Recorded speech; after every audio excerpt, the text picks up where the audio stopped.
Ini sekarang, dan sekarang perlu diketahui, dan Buya sekarang baru ngomong sekarang ini nih ya. Sebelumnya nggak mau ngomong, kan? Tapi terus diperhatikan oleh Buya, ini bahaya juga bagi umat Islam. Apa?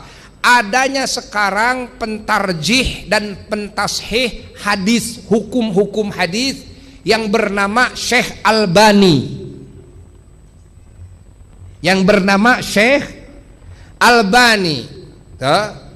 Seolah dia adalah pentarjih hadis yang menentukan ini hadis sahih, ini hadis dhaif, ini hadis maudhu, padahal Syekh Albani ulama sekarang. Syekh Albani dianggap oleh para ulama ahli sunnah wal jamaah, beliau tidak masuk kepada martabat pentarjih karena beliau hafidh juga bukan dalam hadis. Tapi ini dipaksakan oleh sebagian kelompok yang ikut kepada pemikiran dia, dipaksakan Syekh Albani ini seolah menjadi pentarjih hadis sehingga dimasuk-masukkan kepada kitab-kitab ya yang kitab-kitab itu mazhab mana saja sengaja ditempel, dikenalkan yang namanya Syekh Albani ini. Sohahahu, do'afahu, Syekh Albani, Syekh Albani, Syekh Albani. Siapa Syekh Albani? Beliau adalah pimpinannya ulama Wahabi. Syekh Albani ini pimpinannya ulama Wahabi di zaman ini. Fahami oleh kita semuanya.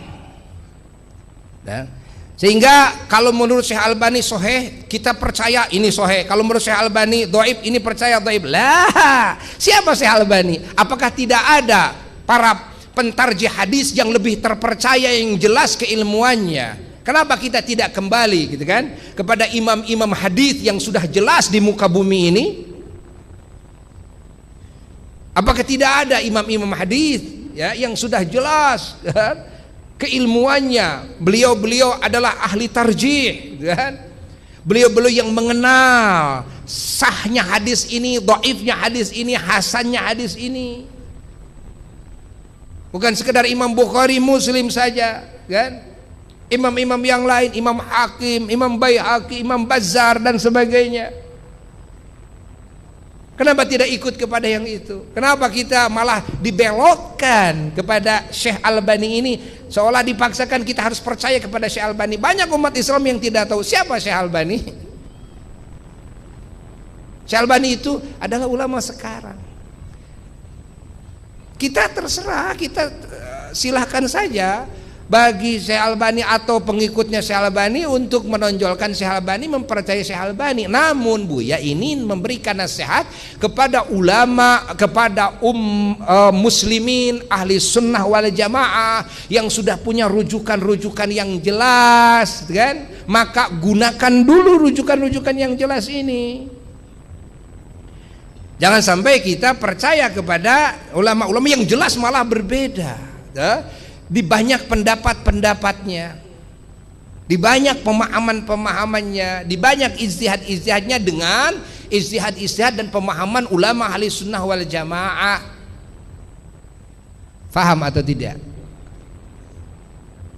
Faham atau tidak? Nah, ini perlu diketahui oleh semuanya. Jadi ini perlu disebarluaskan agar semua umat Islam tahu. Ini Buya istikharah dulu nih mau ngomong ini nih. Ya, karena sekarang banyak bahkan ustad-ustad ahli sunnah wal jamaah, ustad-ustad syafi'iyah juga, dia tidak tahu siapa Syekh Albani ini, lalu ikut-ikutan. Ini hadis didoifkan oleh Syekh Albani katanya.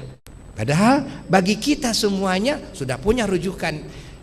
Coba lihat, ini hadis ini sahih atau tidak, gitu kan?